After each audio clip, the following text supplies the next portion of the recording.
So the Cornfield is one of those that has always interested me. I read several books on it, and I'm really looking forward to reading Dave's book. So I appreciate your time, Dave. And so I'm going to just turn it over to you, and thank you for your participation tonight. All right. Well, thanks, Neil. I appreciate it, and I welcome the opportunity to be here. I'll warn you that you're sort of the guinea pigs for my first presentation on this new book. So so bear with me if it seems a little rough, but I hope that that it will turn out all right. So I'm going to put up a slide and a set of slides, and let's see if. All right. So what interested me in this battle initially, and in this portion of Antietam, is that I've always been interested in those places in the Civil War that that were transcended by the experience of the war occurring there. What made an otherwise ordinary place suddenly become a national icon, some place that goes from being just another spot to a place where history occurred? And of course, the death of the men who fought and died there, that transcends it. But why do those places, why those particular spots? What about that battle makes this this particular spot stand out? And there is perhaps no more significant place like that that transcends ordinariness than the cornfield at Antietam. A simple cornfield, one of hundreds of thousands across the nation and certainly across Western Maryland, becomes this national icon. So that's what sparked my initial interest in understanding that. And what I'd like to share with you tonight is a bit about why that is and how it unfolded. Because as Neil indicated, the cornfield is a complicated portion of this fight. Other parts of Antietam are pretty straightforward. Frequently, authors in the past have taken the cornfield and said, oh, there was a lot of back and forth fighting and it changed hands. And now on to the Westwoods, which is a much easier to understand action. So I needed to get to the why, I needed to go through the what and how. And those are the two things that I really want to share with you this evening. I'm not going to go into the background of the battle or how we get to Antietam, because most of you know that, and frankly, there are other authors that do a better job of outlining the background of the battle itself. But there's one thing that I do want to talk a bit about, and that is the two key commanders, obviously General Lee for the Confederates and General McClellan for the Union. Because it's their style, their approach to carrying out battles that really makes, is a big part of why the cornfield becomes important and why the casualties are so very high there. And General Lee, of course, we're all familiar with him. Despite the beating that he's taking in the media and on the streets today, I don't think anybody who understands the Civil War would argue that he is one of the greatest generals in American history.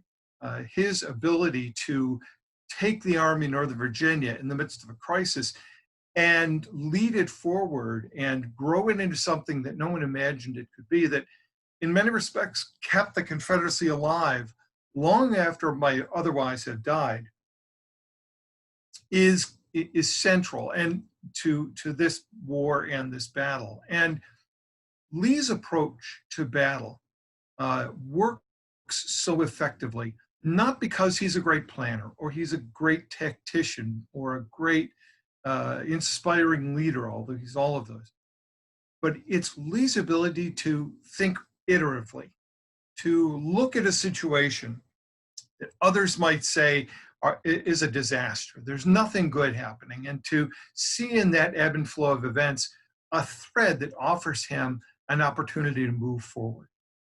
And in fact, coming to Antietam itself, the fact that we're here is a reflection of Lee's iterative thinking. Fall off South Mountain after the Confederate loss there. The campaign, his Maryland campaign, barely a week old, and it's collapsing until he suddenly gets word that Stonewall Jackson has taken Harper's Ferry and reopened the supply lifeline to the south. And Lee sees in this not a glimmer of hope, but a spark that will reignite his Maryland campaign.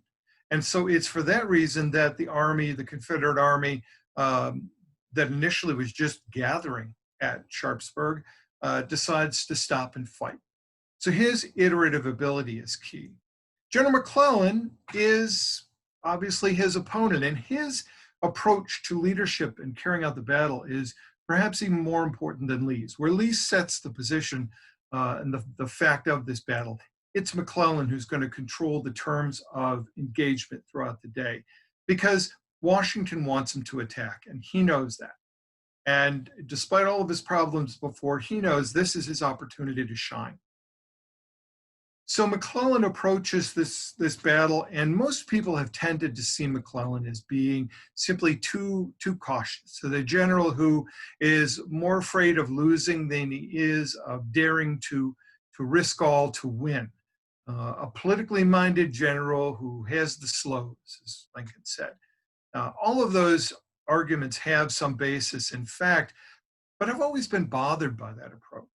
And bothered because, particularly when you look at Antietam, that idea of being cautious simply doesn't make any sense. So here's the ground at Antietam. Obviously, the blue represents the Federal line, give or take, and the gray is the Confederate line. So for McClellan to attack Lee's position on a slightly high ground, and you can't see it, but it is slightly elevated, rising from Antietam Creek, which is, if I can get the pointer to work. There it is. So obviously this is Antietam Creek. And so McClellan, in attacking Lee's position, has to cross this wide and deep creek with often very steep banks. Now, there are certainly portions of which you can ford, but to get his artillery and his supply wagons and masses of troops, he's really stuck with 3 choke points. The lower bridge, or Burnside Bridge, as we all are familiar with, the middle bridge that you would drive over today, and the upper bridge. So McClellan has to take most of his army across this creek, put it at risk by sending it up against the Confederate line. And he knows that if he is beaten back, there's all of this talk about McClellan being afraid of Lee. He knows that if Lee attacks and traps him against Antietam Creek, he is in tremendous trouble. So this is a daring plan on George McClellan's part. The way that George McClellan, I believe, manages risk is through reason and through planning. His idea is take a model we know, in this case, a West Point tried and true model, apply it to this unique situation, and then work out every possible permutation. Think through all the obstacles, all the things that could go wrong, plan for them, and then plug forward with your plan determinedly. And that's what McClellan's going to do. But what all of this really means for Antietam, or for any tactical battle, and by the way, this is the first battle that George McClellan will actually plan by himself. He led other battles as the Army commander, but most of the battles on the peninsula, and certainly at Rich Mountain and others, he was simply the overall commander. His subordinates did the planning. Antietam is the exception. He's going to plan and execute this battle himself. And it's here that his style of thinking, his linear approach to managing a battle is going to come into play. McClellan's plan is essentially this. His forces on the opposite side, and that blue box is really just to show where the forces were concentrated, because they were spread all over and moved across the bridges one at a time. So his first attack is going to come up here against Lee's left. Then once that attack is either underway or partly successful, he's going to come down here and launch the second attack on Lee's opposite flank, the far right. The goal is to get Lee to split his force to defend those two flanks. And it's at that point, when the center has been weakened, that this main attack, the third strike, is going to come. And it's going to be launched by the Fifth Corps under his friend Fitzjohn Porter, his friend and most trusted Corps commander, led by, of course, the Division of U.S. Regulars. McClellan is a West Pointer. He trusts the regular army. And remember, it's 1862. So the volunteers have proven themselves on the peninsula, but there's still a bias in favor of the regulars that will persist throughout the war, but it's still very strong here. And that's his plan. So, and you'll often see this plan mentioned, but the challenge is that McClellan actually wrote two official reports of Antietam. The first, in October, closest to the battle, describes this sort of obliquely, but it mentions these flanking attacks and then the main attack. His other report conveniently describes Antietam exactly as it happened, as if that was his plan all along. So this is McClellan's plan, this three-pronged attack. And it's that's going to go forward, and his linear determination to make this unfold exactly as he intends it, because that's how the plan is going to be most effective, is going to drive a lot of the entire course of this battle, and it's going to make the fighting up in the Cornfield so critical. Now let's take a look and get right to the field itself and the fighting at hand. Here is the far right. Now the Confederates, of course, are over here, and this is roughly where the far left end of the Confederate line is. Federals start the day. They spend the night of 16 September in the North Woods and up on the Poffenberger, the J. Poffenberger farm. So that's where the two forces are. Now, Antietam is going to be fought, or at least the Cornfield portion is going to be fought essentially inside a box surrounded by woods. Here's the North Woods, behind which the Federal Army, the First Corps under Hooker, is resting as the battle opens. Here, of course, is the West Woods. Stonewall Jackson's half of the Army's left flank is here, and it's concentrated there awaiting the Federal attack. And then there's the East Woods. So it's this box in between the D.R. Miller farm that is going to be the focus of much of the fighting early in the morning. Now, in many respects, you could call this action and really much of the fighting on the left into the early afternoon the Battle of the Miller Farm, because D.R. Miller owned the Cornfield, which is actually right about here, and you'll see it better on a map later on that has it marked. He owns the East Woods. He owns all the way up through the North Woods to the Poffenberger farm, down through the West Woods right up to the Dunker Church, which was donated by the Moomas, and all of this ground. So D.R. Miller's farm is a critical portion, and it's this open area where most of the fighting is going to occur. Just a quick look here at the Miller farm itself, because this map is particularly helpful in describing what the farm looked like. If you go there today, the Miller house is still there, but what's missing is this orchard, which became an impediment to Federal troops, and this garden that was a fenced garden that was there at the time of the battle. So here's a look at the Miller farm itself. This is the house. You can stand on the porch just as the Miller family is there in an 1867 picture. There are certainly changes to the house. A lot of those outbuildings, those trees are all gone. The fence that you see guarding the orchard is no longer there. This gives you an idea for what the Miller farm looked like during the battle. And here's the Cornfield. Now this is a view looking east-southeast from just south of the Miller house, just outside their garden. You can see the fence, the post, or the worm fence, or Virginia fence, as some of the soldiers referred to it, that zigzag fence with the rails just piled on top of each other that easily comes down. Beyond it is the East Woods. Now, if you go there today, it doesn't extend as far as the East Woods does there. It'd been thinned out, although now the National Park Service is replanting it. So eventually it will look very much like this again. But what you get a sense for in this picture is the rolling nature of the terrain. If you were to walk through that cornfield, you would see that it continues on over that ridge that ends at the horizon, the close horizon there, and continues sloping on down to the Smoketown Road. We'll see a map in a moment. But keep this view in mind as we talk about the fighting in the cornfield and the size of this field, which extends from the East Woods all the way to the Hagerstown Pike. Now, on the night of the 16th, Joe Hooker has a real challenge ahead of him. Joe Hooker commanding the 1st Corps. We all know what happened to Hooker with Chancellorsville, but at this point, Joe Hooker is a rising star in the Army of the Potomac.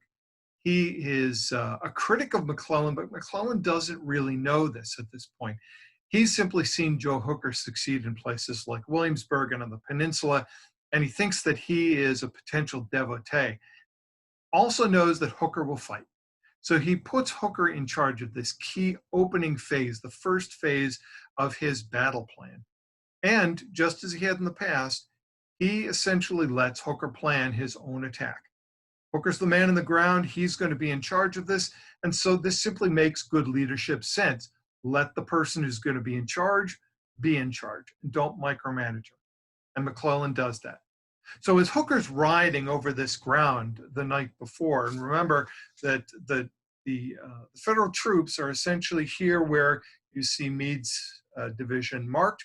That's the North Woods, and they're going to spend the night all up in this area. Hooker rides down almost to the cornfield. He rides through this plowed field, and that's what this is, and he looks over the ground. Now, it's already dark when he does the planning, so he doesn't get a very good look at the ground that he's going to be attacking over. But he comes away from that in the midst of a drizzling, miserable night of rain with a plan for the next day. He's got 3 divisions in his 1st Corps. Obviously, George Gordon Meade's is going to be the reserve. His other 2 divisions are going to attack. Abner Doubleday's division is going to attack in a column down the road, and they're going to head due south. Meanwhile, James Ricketts' division in roughly this area is going to attack through the cornfield, and all 3 of his brigades are going to go forward. So it's a 2-division attack, and really all 6 brigades in this that are available to launch this attack go forward. So it's a 2-division forward, 1-division back attack. And it maximizes the most of the force that Hooker can put into it. So it's a pretty good plan. At least West Pointers would say, yeah, this is 2 up, 1 back. It's a classic West Point and a good plan. He also makes the Dunker Church his objective. And what's great about this for the Union is that little white church stands out clearly to everybody on that ground. So no matter where you are, how confusing the fight is, if you're in those fields inside that box between the woods, you can see where your objective is. So it's a good plan that essentially is well thought out. At dawn the next morning, the sun begins to break through. The rain of the night before has passed, and the men have gotten a fitful night of sleep as best they can. Get them up early before dawn. Generals Doubleday and Ricketts have the men getting into formation, getting ready to move. And as the sun is finally coming up, they begin to move in unison. Both Doubleday's and Ricketts' divisions attack at essentially the same time. But that's about the only thing that's going to go right. As the attack begins, almost at once, John Gibbon's brigade, leading Doubleday's attack over here, gets stuck because Jackson's troops, well, they're down here, have sent the 21st Georgia up to Miller's Barnyard, which is what that is, and they're hiding in the woods and behind terrain, and they're going to open fire on Gibbon's brigade from a place where they're not expected to be. Gibbon's reaction to that is to stop and to begin to assess and then deal with that firefight that's going on across the woods. So Doubleday's attack gets stalled almost before it gets underway. But if that's going poorly, Ricketts' attack is going even worse. On the opposite side of the field, those three brigades were supposed to be launching the attack through the Cornfield, Hartsuff's brigade and Duryea, and then Christian would sweep through the East Woods and attack this line down here in flank. Stonewall Jackson, during the night, knowing that the Federals were up here in the North Woods, had decided to create a salient. He put Lawton's, Trimble's, and Hayes' brigades out in front. So now he's blocked the Federal access to the Dunker Church, their objective. Of course, he doesn't know that, but they're going to be blocking that line. In the morning, Hooker can see those positions, and so he slightly changes his plan, and he's going to have Christian march through and hit this line in flank while two brigades hit it in front. Again, a pretty good approach. But disaster strikes even before they step off. General Hartsuff, who is the most experienced and trusted of Ricketts' commanders, is hit by a sniper round as he's reconnoitering the ground in front of him. Taken from the field, no one else in Hartsuff's brigade has any clue what the plan is. He hasn't shared it yet. Meanwhile, Christian's brigade is suffering a similar fate. Although it begins moving forward, Colonel Christian stops the men. He moves them from a column back into a battlefront, back into a column. He marches them around and forward and backwards. And he stops them to run them through the manual of arms. And the men are confused. They have no idea what's happening. Suddenly, Confederate artillery from up on Nicodemus Hill, and although you can't see it in this map, it's roughly over here, that has been firing on Gibbon's troops stuck in this spot in the firefight across the road, suddenly homes in on Christian's moving troops. At that moment, as a shell comes crashing in, Colonel Christian mutters something like, "This is what I've always been afraid of," and he simply walks away. He abandons his brigade just as they're about to go into the fight. It will turn out that Colonel Christian either has had a mental breakdown or an emotional breakdown. He will spend the rest of his life in an insane asylum in Utica, New York. He'll be cashiered 2 days after this battle. What that means for Christian's brigade, though, is just like Hartsuff, now that brigade is completely immobile, confused by the changes in command and the uncertainty about what they're supposed to be doing. At the same moment, Duryea's brigade has advanced just as it was told to do, without knowing that what the wider plan was. They marched south through the Cornfield alone. They stop briefly at the northern fence of the Cornfield. They tear down that worm fence that we saw in the photograph, and they rise up and plunge in, each man taking a row and marching due south through the corn, heading straight for the Confederates of Lawton's, Hayes, and Trimble. Colonel Marcellus Douglas, commanding Lawton's brigade, awaiting the arrival of the Federals through the Cornfield, orders his men to pick a row and aim down it and shoot when the Federals appear. They can see the flags bobbing through the Cornfield as they get closer, closer. The Federals, pressing through the corn, suddenly see Confederates rising up in front of them just outside the edge of the field, and then the firefight begins. This slugfest goes on for some time, and the account that I'm about to read here is actually fairly typical of a lot of the fighting that you see men who were involved in the Cornfield write about.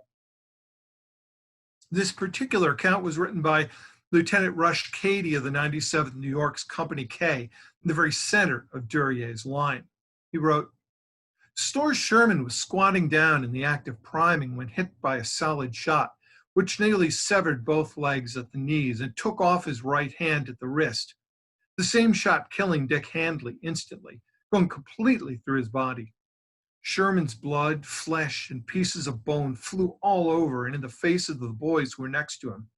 He asked for a drink of water and then begged Alex to cut his throat. He was in such agony.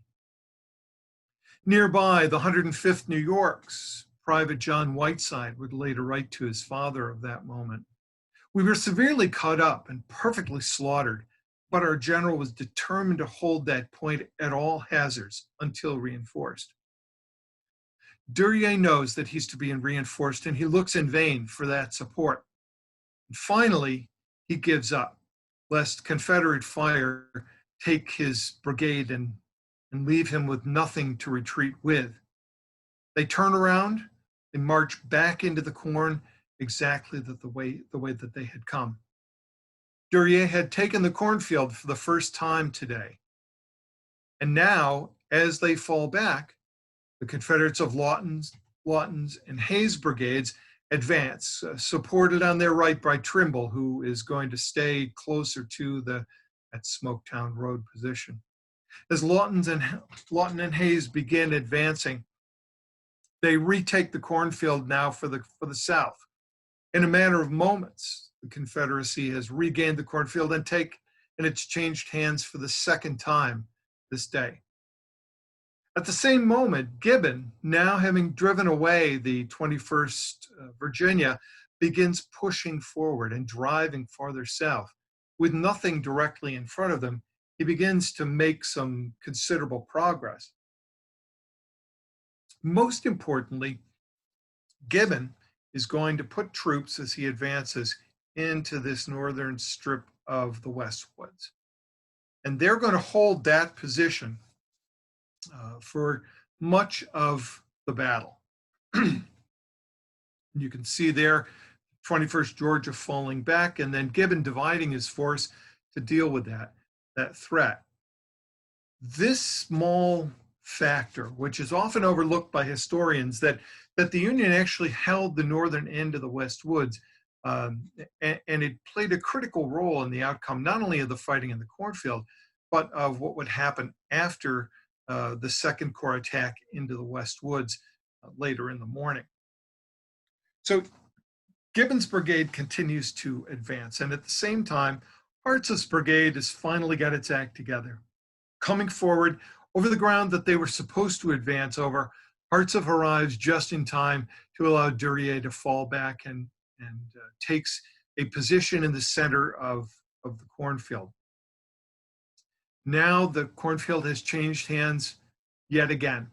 For the third time today, Hart's brigade has seized, cornfield has changed hands, and Hart's brigade now holds it. Over on the western side of the cornfield, Gibbon is continuing to press forward, and now they reach the southern end of the cornfield. The 6th Wisconsin's Major Rufus Dawes wrote of the moment they crossed the fence. Men I cannot say fell, they were knocked out of the ranks by the dozens. But we jumped over the fence and pushed on, loading, firing, and shouting as we advanced. Men and officers of New York and Wisconsin were fused together into a common mass in the frantic struggle to shoot fast. Everybody tears cartridges, loads, passes guns, or shoots. Men are falling in their places or running back into the corn. The soldier who is shooting is furious with energy. As Gibbon advances, Phelps' brigade advances forward to support his position, and they shore up that, and it looks like Gibbon is on the verge of breaking the Confederate line and finally reaching the Dunkard Church. But then, just as that happens, Major Dawes describes the next sight that they saw. A long and steady line of rebel gray, unbroken by the fugitives who fled before us, comes sweeping down through the woods and around the church. They raise the yell and fire. It is like a scythe running through our line. Now it is a race for life that each man runs for the cornfield. It's Hood's division, Walford's Texas Brigade, riding onto the field, marching onto the field, and instantly Hood deploys them and moves them north. Now, Hood's often criticized for acting too rashly, and that's sort of the conventional take on Hood, is that he got on the field and launched this attack without thinking through what he was doing. But I argue that Hood's attack was well timed, because had he not done that, Gibbon might well have continued forward. As it was, Gibbon's force was spent. And now mostly Gibbon's contribution to the battle would be in these 4 regiments and some others that are across the field, as well as this 2-gun section under the command of Lieutenant Stewart of the 4th U.S. Artillery. They were going to play an important role later on. Meanwhile, Hood is now retaken, or the Cornfields changed hands a 4th time, and Hood now controls it. Wolford's brigade pushes forward along the Hagerstown Pike, and Law's brigade moves across the field and strikes toward the East Woods, and then turns north toward the 90th Pennsylvania from Christian's brigade, that alone is holding the Union left position in the Cornfield. Now, as Hood's attack begins to press forward, it's on the verge of success when suddenly it too collapses. Those troops across in the West Woods have begun firing on Hood's troops, making him stop.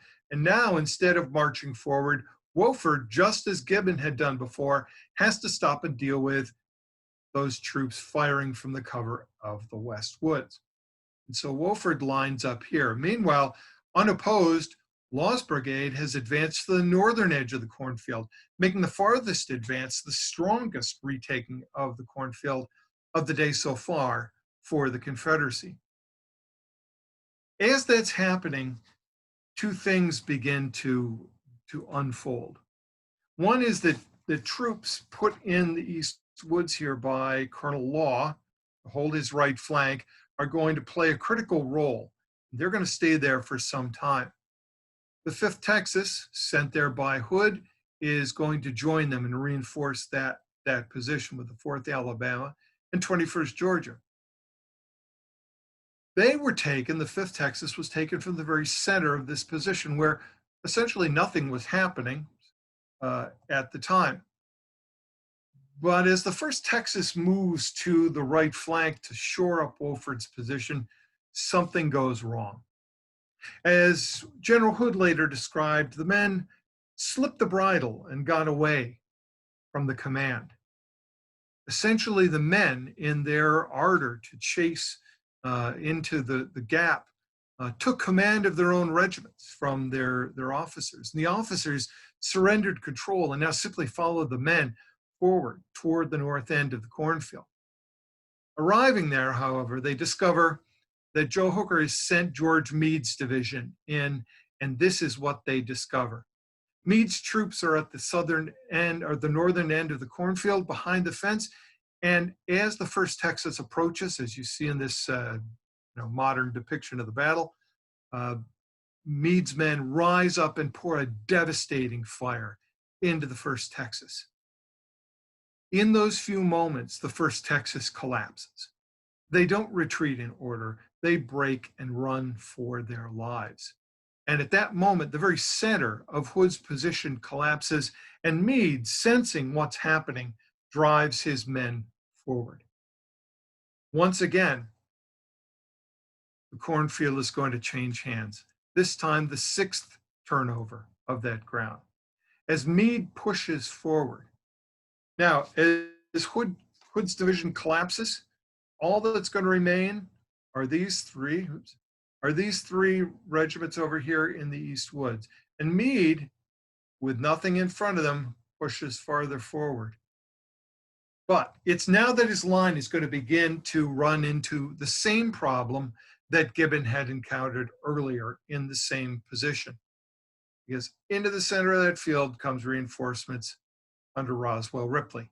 Ripley's brigade marches unopposed into the open, taking the ground where that Law had held before, and pushes into the center of the Cornfield. What that does is to hold the right or the left of Meade's advance, Anderson's brigade, and they're going to create this stair-step position that you see here.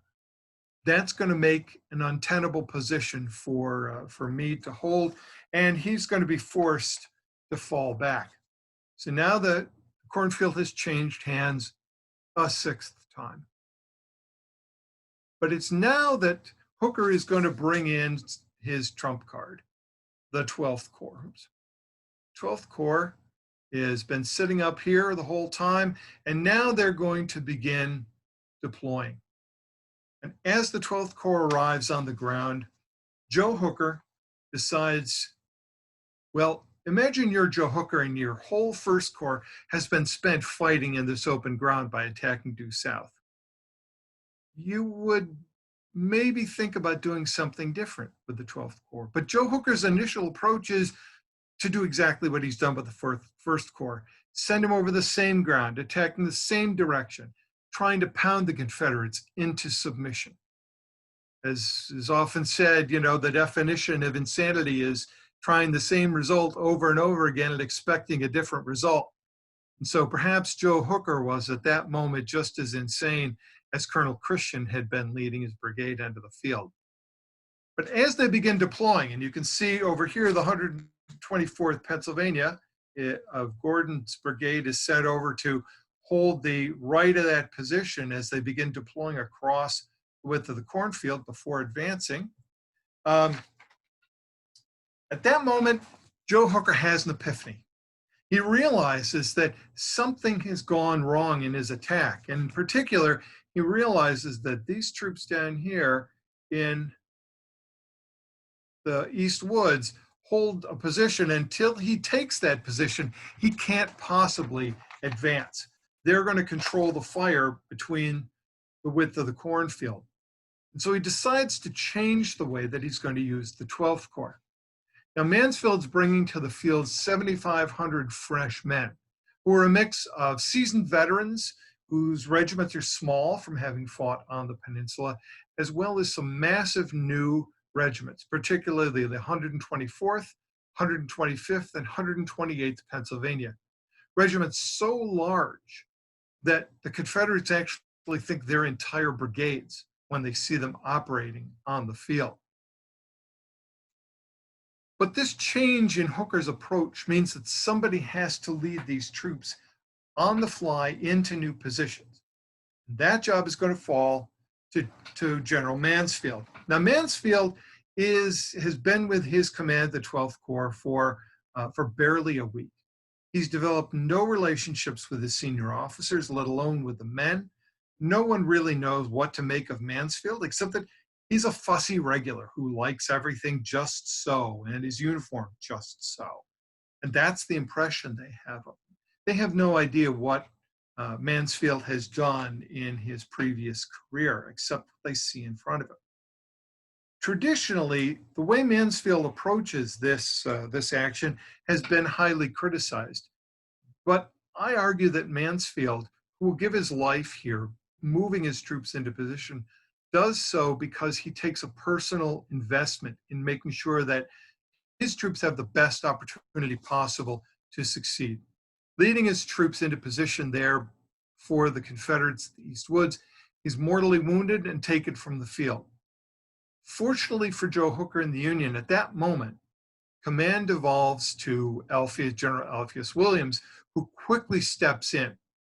Apparently, Mansfield had told him what the plan was because Williams, almost without missing a beat, continues deploying the troops just as Hooker and Mansfield had been before.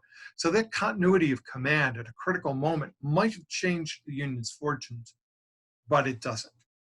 Now, the Confederates have sent Ripley's brigade into this fight, but now things are going to begin to change. The huge green, 128th Pennsylvania is going to march out and strike the flank of the new regiment that's come in.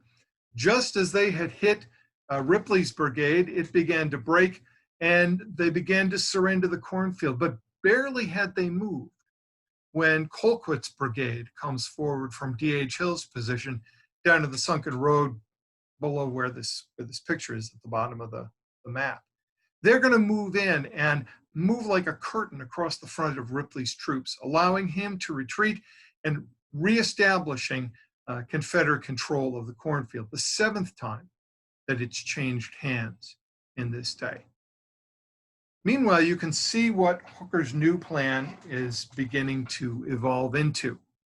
Now across the cornfield is Gordon's brigade, and they're going to be deploying along that front looking due south. Their goal is not to attack over the open ground, but simply to hold the Confederates of Colquitt's brigade and whoever else might come forward in check. All right. And this is a drawing by a soldier in the 127th Indiana in Gordon's brigade who gives you a view of what the ground looked like during the battle. Now, obviously, some of the perspectives are a bit off. He's not a trained artist, but nonetheless, you get a sense for what it must have looked like. Edmund Brown of the 27th Indiana wrote, "The difficulty is to see the enemy. He's lying down among corn. Another difficulty is that our own men have not entirely withdrawn from our front. But the men of the 27th coolly stand with their muskets at the ready, and when they clearly recognize a soldier in gray, they take deliberate aim and fire." So their job is simply to hold on to this position. And meanwhile, Hooker's the second shoe of Hooker's plan is going to drop. With Gordon's brigade still holding the northern fence of the cornfield, now he's going to send Greene's division under the command of Hector Tyndale and Henry Steinrock around in a grand left wheel march with their right hinged on the left of Gordon's brigade. They're going to swing like a huge barn door, clearing the east woods as they go. Fortunately for the Union at that moment, confusion is going to reign among those 3 regiments that have been holding the southern end of the east woods of the Confederacy throughout much of the battle to this point. D.H. Hill had sent forward Garland's brigade to reinforce the position. And as they move forward under the command of Colonel McCrae, they don't know that there are Confederate troops holding that ground. On top of that, they had taken a real beating at South Mountain, losing General Garland in the process. And so the men are a bit skittish from that recent fight. When they get into the woods, confusion reigns. They see troops where they're not supposed to be. There's confusion, there's firing, their bodies scattered everywhere from the earlier fighting. Garland's brigade breaks and runs. And with that, the entire Confederate position at the southern end of the east woods breaks. So Greene's division keeps swinging like a barn door, pushing increasingly easily through the hardly contested east woods. Meanwhile, Colquitt's brigade continues to stay and hold the northern end of the cornfield. But as Colonel Colquitt later wrote, "We were exposed to a fire from all sides and nearly surrounded. Colquitt's men run." The 66th Ohio's Lieutenant Colonel Eugene Powell, part of Tyndale's brigade, wrote of the moment, "We immediately opened fire on the enemy, who soon broke. The enemy retired to a cornfield, followed by us. And while in the corn, our regiment engaged a Georgia regiment in hand-to-hand combat, using clubbed guns, a portion of our men having no bayonets. The enemy at this point was severely punished." So as they begin to push forward, they emerge into the cornfield and they press on. The cornfield now changes hands for the 8th time in under 2 hours. But now it will be different. Now the Union is going to hold the cornfield and this ground between the east and west woods for the rest of the battle. The question now will be, what will they do with this ground now that they've got it? General Hooker, early in this process, as the 12th Corps was beginning to move, had been wounded in the foot, taking a round that he knew would hit him. He tried to ignore it for a while until he eventually fell from his horse. And an aide, seeing blood coming from his boot, pulled it off and literally poured blood out of Hooker's boot onto the ground. Carried from the field, Hooker would have a brief conversation with a man who would now replace him, Edwin Vo Sumner, commander of the 2nd Corps, riding into the field at the head of Sedgwick's division that you see moving in a 3-column formation toward the east woods. Now command is going to pass to Edwin Sumner. The cornfield is in Union hands, and the question remains, what, if anything, will they do with that advantage? What had made the cornfield so significant and made it a national icon are the figures that you see here. In only 2 hours, the Union lost 2,589 casualties, 417 killed. The Confederates lost even more, 3,619 and 717 killed in staging that defense. That's only in the first 2 hours of this battle. Also in that first 2 hours occurs the 2 greatest regimental losses of the entire battle. The 12th Massachusetts, part of Hart's brigade that fought in the cornfield early on, lost 49 killed, 165 wounded, of 334 engaged, 64% casualties. But as bad as that is, it pales in comparison to the 1st Texas's losses. 45 killed, 141 wounded, 82.6% casualties. The highest loss for any brigade on both sides in the entire Civil War, or of a regiment in the entire Civil War. So these numbers tell a part of why the cornfield was so important and so deadly, and why it became a national icon. We're all familiar with this picture. We've seen it before. It's, of course, Confederates actually lined up for burial by a caisson before the Dunkard Church. And here's another look at Confederates on the other side of the fence. And that road you see, the other side of the fence, that is the Hagerstown Pike that the Federals advanced across in attacking and in moving into the West Woods. So those casualties, those men who gave their lives, what makes this fight so significant. But it was really just the beginning. McClellan's first phase is still not only incomplete, but really barely closer to success than it was. Now, having the cornfield is critical. They've taken what was not supposed to be any objective at all, became an intermediate objective for Hooker. The Union now holds it. So things are starting to turn their way. Jackson's line has held on. Jackson's orders were to defend. Let the Union bang themselves against our defensive position, and we'll kill as many Yankees as we can. And then we, the Confederacy, will go on the attack. And that's Lee's plan, to eventually go on the offensive. But all of that is well into the future in this day. There's tremendous fighting still to come. The fighting in the West Woods that General Sumner is going to lead as he arrives on the field. The fighting in the Sunken Road nearby when D.H. Hill's troops are caught by the remains of the Second Corps, the Union Second Corps. The fighting, of course, at the Burnside Bridge, that second phase of McClellan's attack, which finally gets launched about 9:30. Again, showing that McClellan had that initial plan. And so all of this fighting is going to evolve based on what has happened here, because McClellan will spend most of the morning continuing to try and get that first phase finished in the way that he thinks it should be done. The cornfield's impact will resonate throughout this day. The Union's casualties just in the cornfield itself, not and actions that it spawned, the West Woods, East Woods, and subsequent fights later in the afternoon that often are not much talked about, um, came to 9,913 casualties of 12,401 overall casualties, 20%.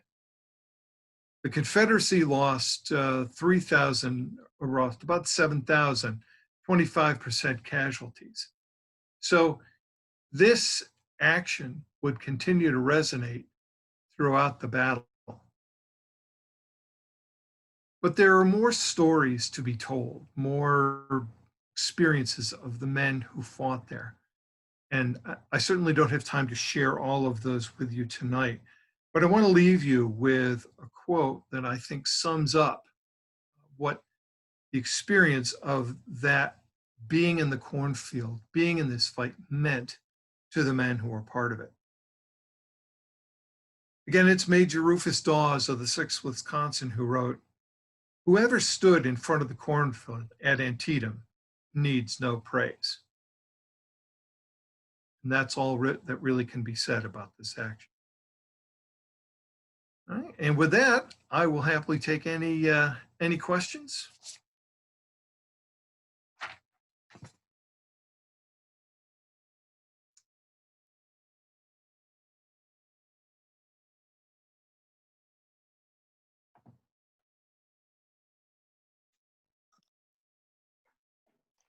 Dave, I don't know if you saw that. I added something in the chat. I don't know if you saw that. Now, let me open up the. See.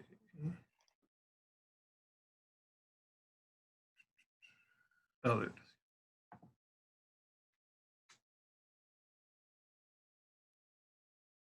Yeah, that's a great point.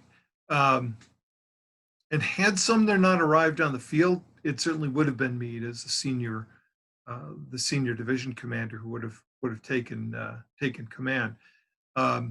But one of the reasons that didn't happen is, of course, Sumner ranked everybody, including Meade, and because there was no plan for passing off control once he arrived, he simply assumed command, and everybody knew once they were aware that Sumner was on the field, he was the senior guy and he was in charge, and that's how it goes. Even though he had no clue what was really happening, till he arrived and could evaluate it.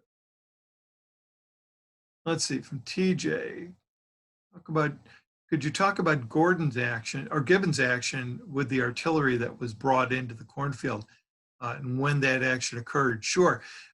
So as Gibbon is trying to push his troops forward early in the battle, he realizes that he needs support, and so he brings forward that two-gun section of Stewart's battery of the 4th, or Campbell's battery, Stewart's section of the 4th U.S. Artillery. He brings them forward because at that point, the Confederate artillery that had been up on Nicodemus Heights had been joined by the guns of Stephen D. Lee by the Dunker Church. So if you've been to Antietam and you know where those guns are lined up, that static display, that's where Lee's guns were throughout the battle. And they were wreaking havoc with advancing infantry. So Gibbon brought forward the two-gun section as a way to hold his position and respond to that fire. And I won't go into all the detail because it's very interesting going back and forth. There's the artillery is tremendously exposed. They take very high casualties.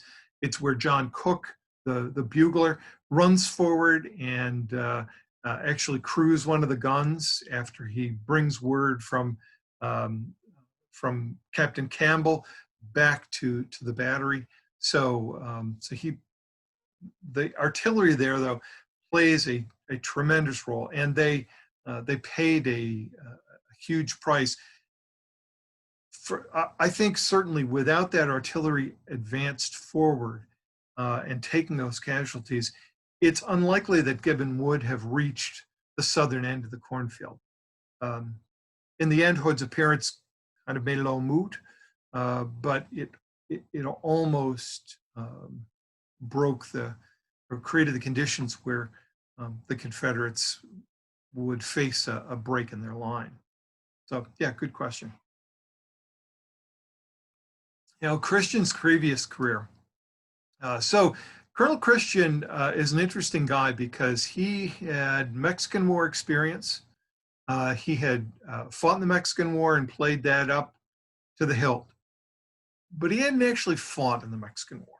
He actually had been a supply officer in Mexico, didn't see any actual combat. He was in the rear managing supplies and troops and depots, never saw any actual fighting.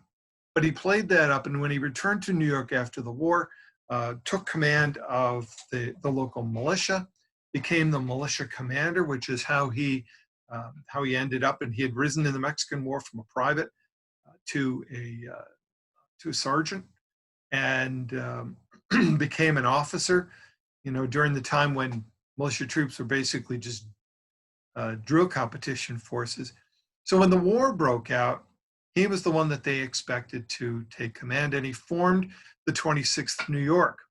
Now, the 26th New York, actually, no, I have their book. It's a different one, but it was a hard luck regiment. They had huge problems, and partly because of Christian's failed leadership. He was in way over his head, didn't want to admit it, and was clearly terrified of the idea of being in battle.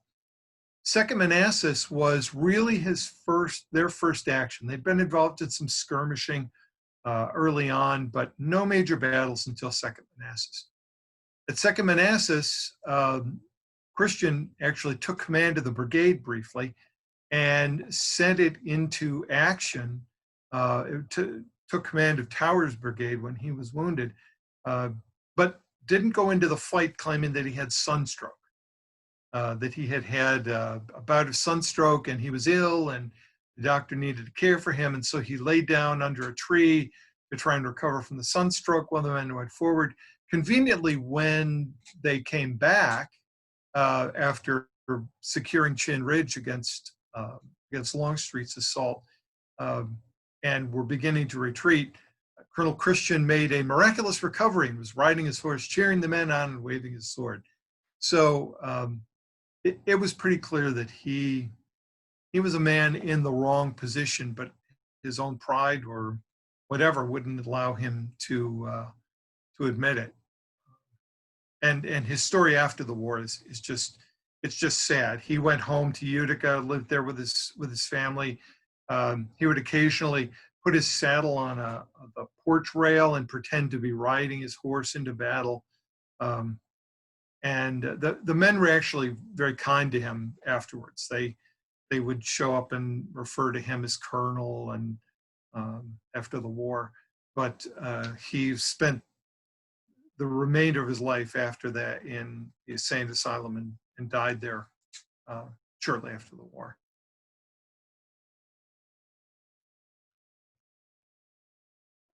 Any other questions?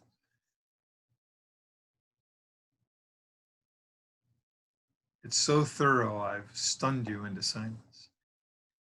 My writing process. Well, yeah, writing is, everybody has a different approach to writing. I like to say that writing is 10% mechanics, although that 10% could take years. But that the other 90%, which goes on throughout the process and even after it's published, is the thinking. It's evaluating, what does this mean? How can I make sense of it? How can I weave all of this data, which sometimes can be kind of dry and boring, into an engaging narrative? I mean, we all have read a lot of history books, and I'm sure plenty of you have read, as I have read books that make reading your car's maintenance manual seem engaging. And you think, how in God's name can somebody take a battle that's, an exciting moment, the highlight of some of these men's lives, and turn it into a chess match? That's what they do. And I think that's because they're so busy recording and trying to do the mechanics of getting it onto paper that they don't think about what does it mean? How do I portray this? How do I prepare it forward? And so that's how I approach it. I'm constantly thinking about this. Let's see, TJ has a great question. Why didn't Lee contest the upper crossing? Well, one reason is that Antietam Creek bends east. It angles from the southern bridge. The Burnside Bridge is the westernmost, then the middle bridge, and then lastly the upper bridge. So for Lee to get to that crossing would have greatly overextended his lines. I actually have often wondered, why didn't McClellan just sit on the other side of the creek and let Lee use those choke points to attack him? Because he could have sat up on those bluffs and just pounded the crap out of them.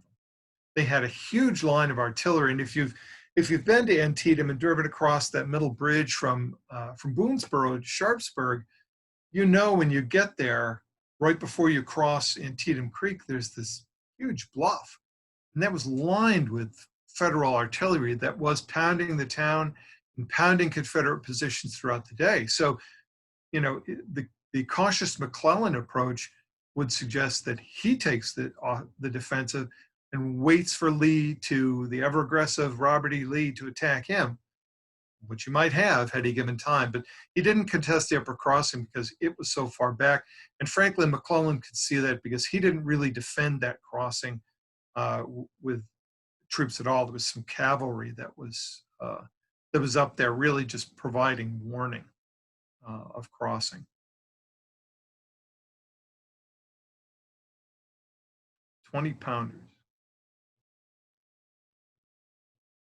Are you?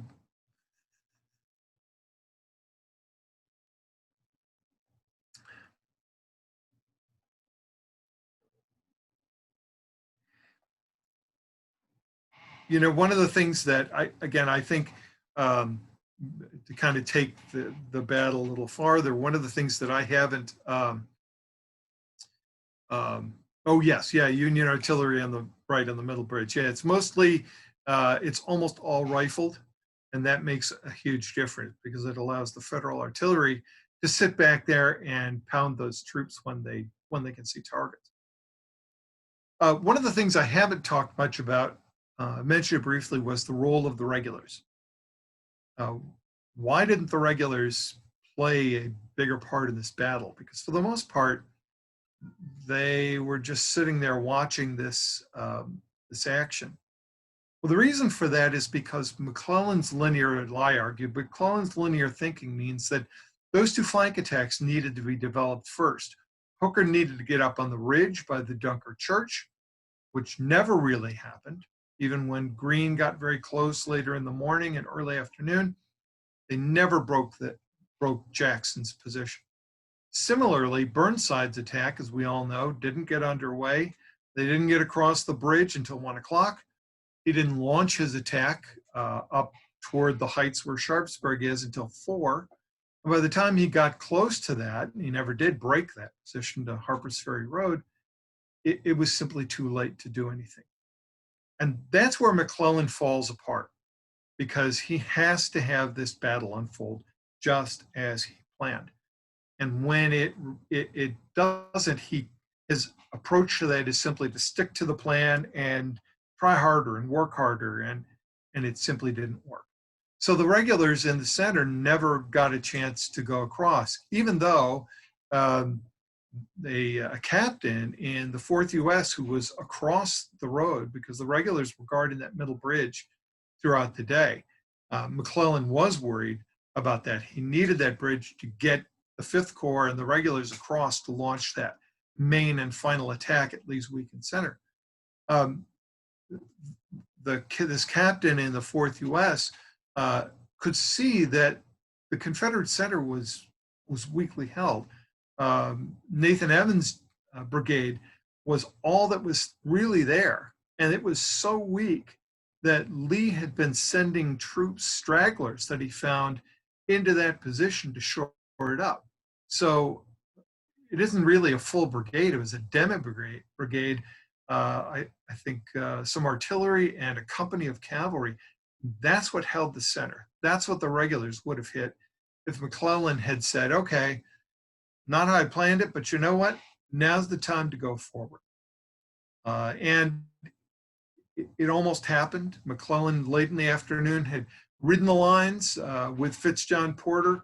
He had gone up to the Cornfield, had seen the fighting there, and actually called off an attack by the 6th Corps that might well have finally broken the Confederate left. But now McClellan's losing control, and he rides to the center, and it's at that moment that supposedly Fitzjohn Porter, McClellan gets this letter from the 4th U.S. saying, hey, there's nothing in front of us. We want to attack. We just need permission.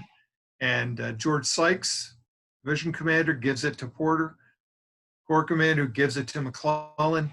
And McClellan is supposedly about to issue the order. And Porter says, remember, General, I command the last, the last division of the last army of the Republic. And McClellan gets cold feet. Now, how true that story is, well, we don't know. And even if it's true, George McClellan's a commander. And Fitzjohn Porter, friend though he may be, good advisor he may be, it's still McClellan's call. So in the end, I hate to sound like a McClellan basher, but it was his call and he made the wrong choice.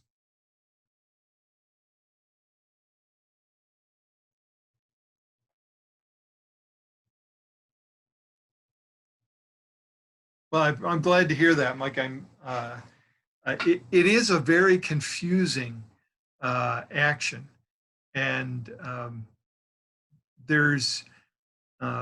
it's difficult for the Park Service to portray this on the field. So, and I think that's one of the reasons they will readily admit that it's a very complicated action. You're absolutely right. There was Confederate artillery up on Nicodemus Heights. Now today it's private property, so you can't go up there, at least on the Park Service dime. But you can stand on that ground in the cornfield or near the North Woods, and you can see that prominent rise. And imagine the artillery up there just pounding the heck out of the Federals. The batteries up there under Jeb Stuart actually fired the first shots of the action. The first round came into that mass of Union troops as they were forming up to move south to the attack. It destroyed one of Poffenberger's threshing machines. And so the first federal casualties of the 17th occurred there on the Poffenberger farm and were killed probably by flying pieces of metal from that thresher that was blasted apart in the midst of Doubleday's division. And it was tremendously effective. In fact, the only reason that the Confederates pulled it out was because once the Federals were threatening and Gibbon was moving forward, Jackson realized that it was simply too vulnerable. And the Confederates, were always short on guns and ammunition, and they couldn't afford to lose those guns. And so Jackson had them pulled back and redeployed in the West Woods at that point.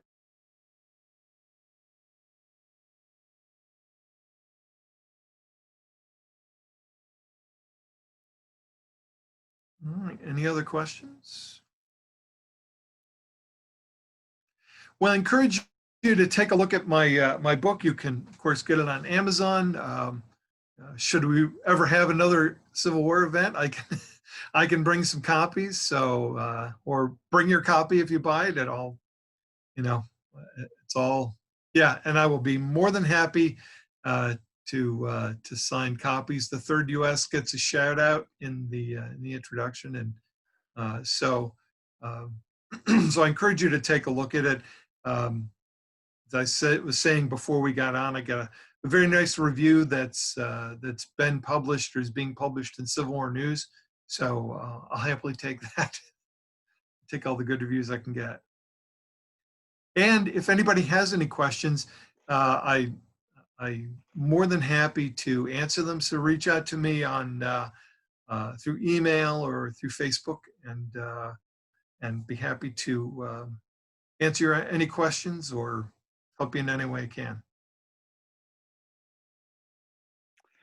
All right. I don't know if you all can. There's a reaction button at the bottom where you can click on that and give a little clap. So thank you very much, Dave, for that. We really appreciate it. I'm glad to do it. I appreciate your interest in, I enjoyed the heck out of writing this book and moving on to a couple other writing articles, and I hope to come back to the cornfield, which I may never leave the way things, the way these books go. Hopefully I will continue to get questions and interest in my book. That was great. Thanks. Oh, thank you. Thanks, Dave. Yep. All right. Good night, everybody. Hey, Dave, I did have a question you didn't get to. I asked you. I'm sorry. No, it's okay. It's all right. What percentage of the battlefield was the cornfield overall? Yeah, that's a great question. So the cornfield itself is pretty small, only 24 acres. And it's really the cornfield represents that ground between the east and west woods and below the north woods.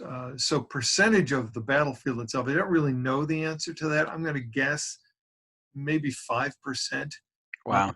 The ground that the cornfield affected, which would be all the fields around it, the east woods, the west woods, north woods, and really down through the Dunker Church, reaching down toward to the sunken road where D.H. Hill's Confederate division was. That ground would be more like a third of the battlefield. And of the contested portion, then it would be even higher, because the middle ground, of course, was not contested at all. So at that point, all that action becomes almost half the battlefield. So then the follow-up question, if I was interviewing you, would be if it was only that small percentage, what percentage of the casualties of the overall battle were related to the cornfield? Yeah, so a great question. And certainly the action of the cornfield, the 2 hours I described, that was only about 20% of the overall casualties. But if you add the actions that the cornfield spawned, the West Woods, the fight for the Dunker Church, the Stuarts' attempt to ride around the Union that evening, the counterattacks by Longstreet's troops, the 27th North Carolina, 3rd Arkansas.